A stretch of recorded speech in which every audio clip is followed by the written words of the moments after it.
नमस्कार। गांधी जयंती पर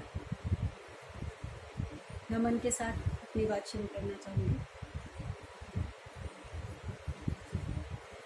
पहली बात तो ये कि बड़ा दुख है कि आप लोगों से मुखातिब मुझे इस सब्जेक्ट में होना पड़ा। किसी अच्छी बात पे होती तो मुझे भी खुशी होती, लेकिन आज गुस्सा, आक्रोश, दुख, दर्द सब जैसे ख़त्म हो गया। अब बचा है तो सिर्फ चिंता बची। गांधी जी ने हमें बाहरी आताइयों से आज़ादी दिलाई। कैसा समय आ गया है कि उस आज़ादी के कोई मायने ही नहीं बचे। हम हमारे देश के आताइयों से लड़ रहे हैं, जिसको हमने वोट दे के जिताया,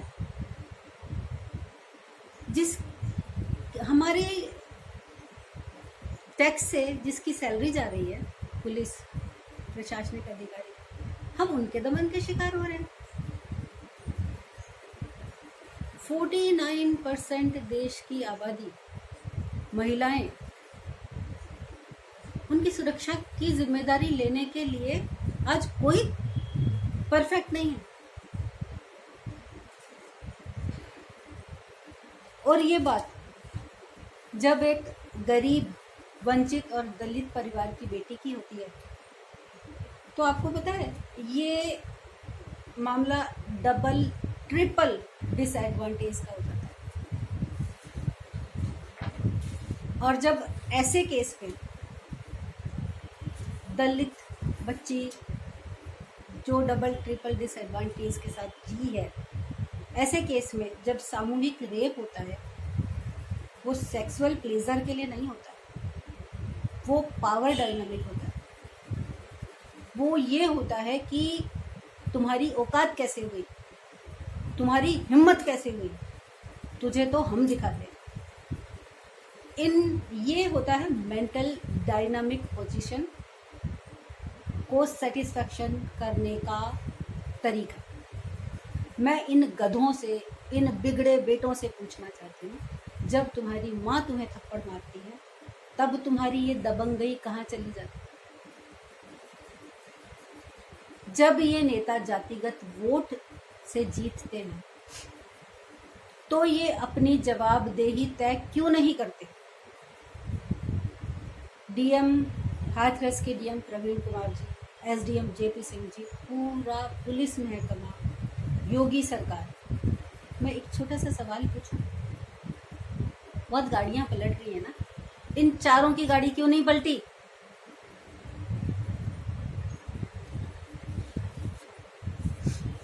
महिला सुरक्षा की अगर मैं बात करूं, जिसके लिए मैं आज बैठी हूं, देश की हर सरकार फेल है। हाँ, देश की हर सरकार फेल है आज महिला सुरक्षा के बाद। पूरे सिस्टम को रिफॉर्म होने की जरूरत है। पूरा पुलिस विभाग, पूरी एडमिनिस्ट्रेटिव सिस्टम, पूरी पॉलिटिकल लॉबी को रिफॉर्म होने की जरूरत है। हर डिस्ट्रिक्ट के एमएलए, सांसद, वहाँ के डीएम, वहाँ के एसडीएम, कमिश्नर, एसपी, एसएचओ की रिस्पॉन्सिबिलिटी फिक्स होनी चाहिए, जवाबदेही तय होनी चाहिए कि महिला सुरक्षा को लेके अपराध बढ़ेंगे तो वो जवाबदार है, और ये जवाबदार फौरी नहीं होनी चाहिए। ये अगर वो इसको मेंटेन नहीं कर पाते लॉ एंड ऑर्डर को, महिला सुरक्षा को लेके, तो उनकी जवाबदारी सजा के साथ तय होनी चाहिए, बिल्कुल होनी चाहिए। क्यों बैठे हैं ये पदों पे? क्यों ये नेता बने हैं? क्यों ये पॉलिटिकल अप्रोच पे हैं? क्यों ये पुलिस विभाग में अधिकारी हैं? क्यों ये एडमिनिस्ट्रेशन के अधिकारी बने हुए हैं? देश की 49 आबादी, हम महिलाएं किसी भी क्षेत्र में पीछे नहीं हैं। कोई भी क्षेत्र उठा के देख लीजिए। फिर इनकी सुरक्षा के इंतजाम क्यों नहीं हैं? क्यों सरकारें फेल हैं? क्यों हम टैक्स देते हैं?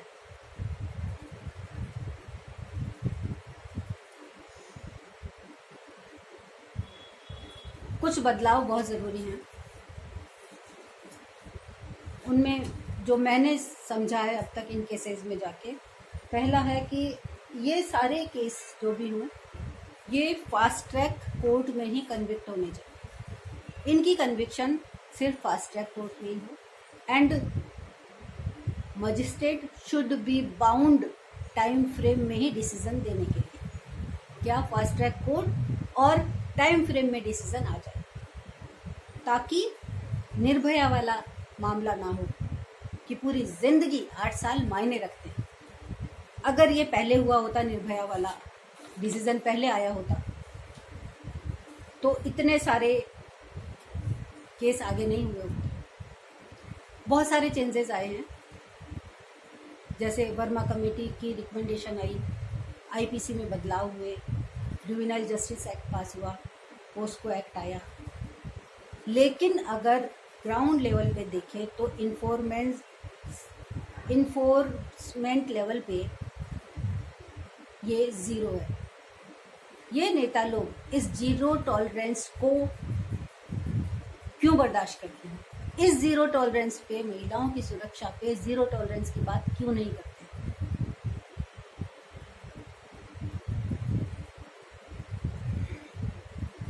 मैं कहती हूँ हम तो क्रिमिनल नहीं है, not me, not you, not we all, फिर हम क्यों झेलें? सिर्फ इसलिए कि जिनको हमने इन पदों पे बिठा रखा है, जिनको जिम्मेदारी दे रखी है, वो लॉ एंड ऑर्डर को मेंटेन करने में पूरी तरह फेल हो चुके हैं, इसलिए हम बर्दाश्त करें। अगर फास्ट ट्रैक कोर्ट, होता क्या है कि ये सारे जितने भी है ना, ये पैसे और रसूख के लिए बिक जाते हैं। हाँ बिल्कुल बिक जाते हैं, वरना 4 को फांसी लगने के बाद हाथरस, बलरामपुर, बारां, अलवर, उन्नाव, दिल्ली का नरेला और चिन्मयानंद जैसे केस नहीं हुए। कितने गिनाए जाएंगे? ये नेता और पुलिस प्रशासनिक अधिकारी मिल के सारे फैक्ट्स को टेम्पर करते हैं, जिससे उनको साबित करने में बहुत मुश्किलें आती हैं, कई बार साबित ही नहीं हो पाते और ये संदेह का फायदा लेके छूट जाते हैं। ये जो बिकते हैं, बिल्कुल नेता, पुलिस अधिकारी, सारे प्रशासनिक अधिकारी रसूख और पैसे से जो बिकते हैं, क्या इनको सर्वाइविंग प्रॉब्लम है? नहीं, हम इनको भरपूर तनख्वाह दे रहे हैं, लेकिन इनका लालच है वो ख़त्म ही नहीं हो रहा।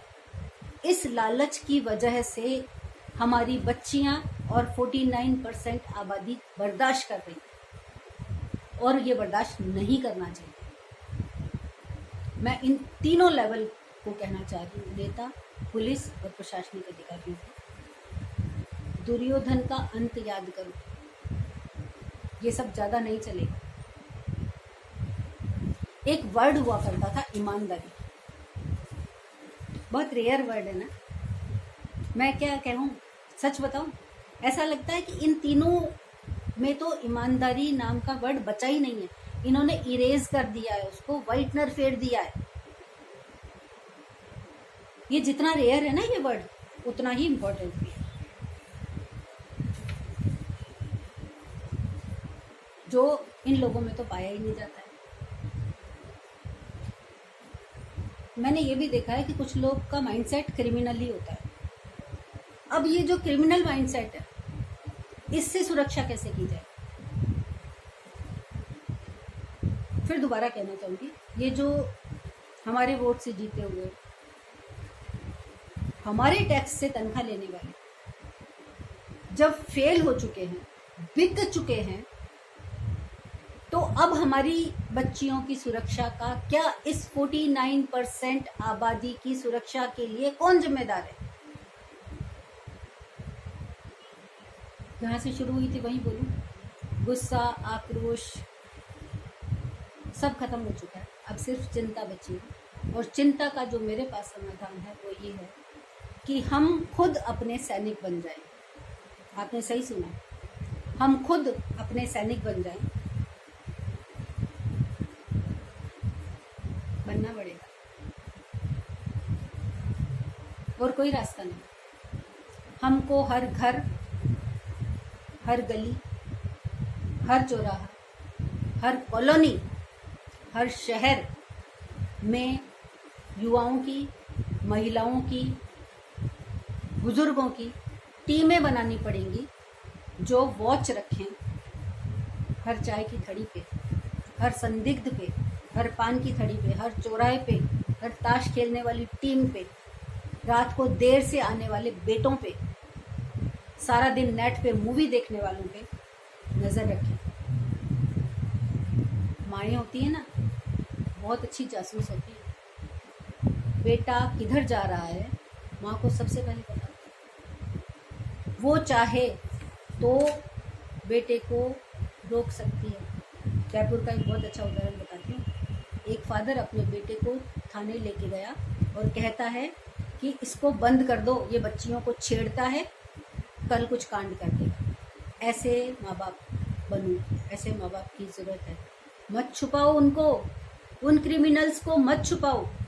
किसी की बच्ची का पाप, ये जो कहते हैं ना धर्म कर्म स्वर्ग मिलता है, नहीं जी, सब यहीं चल के। अगर गाय की हत्या करने पे मॉब लिंचिंग हो सकती है,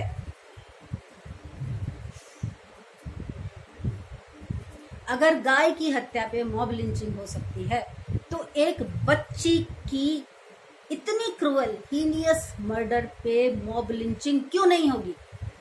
क्यों नहीं गुस्सा आएगा? क्यों नहीं हम खुद के सैनिक बनेंगे?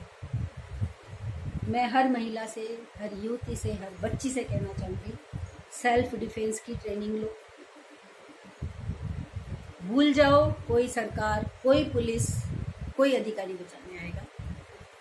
हर यूथ, हर लड़के से कहना चाहूँगी, घर की बच्ची, पड़ोस की बच्ची, आपकी जिम्मेदारी है कि उसके साथ गलत बिहेव नहीं।